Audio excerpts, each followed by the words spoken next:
আমি এই মঞ্চ থেকেই ঘোষণা করছি, অনেক সরকারি কর্মকর্তা রয়েছে, অনেক আমাদের অফিসার রয়েছে, কর্মচারী রয়েছে, হয়তোবা দেখা গেল পারিবারিক অবস্থা এমন খারাপ অবস্থায় আছে যে তার ওই বেতনটা দিয়ে তার পরিবার চলে না।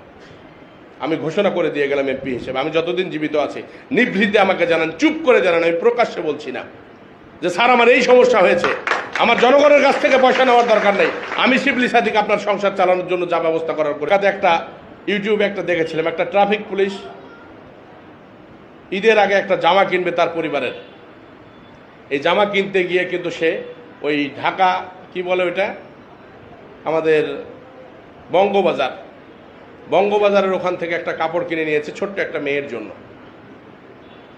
তার বেতন, তার খাওয়া দাওয়া, তার সব কিছু মিলেই ফোনে কথাবার্তা বলতেছে, ছুটিটাও পায় নাই, কাপড় পাঠিয়ে দিয়েছে। এইরকম একটা হৃদয় বিদারক ঘটনা দেখে আমি কিন্তু দু একজন থানার ওসিকে বলছিলাম যে আমার থানাগুলোতে কোন কোন কনস্টেবলের পরিবারের এই অবস্থা আছে, দয়া করে আমাকে জানান, আমি সেই কনস্টেবলের পরিবারের দায়িত্ব নিতে চাই। তারপরেও যেন বাংলাদেশের মানুষের কাছ থেকে, আমার এলাকার মানুষের কাছ থেকে কোনো অন্যায়ভাবে কেউ কোনো টাকা পয়সা গ্রহণ না করে।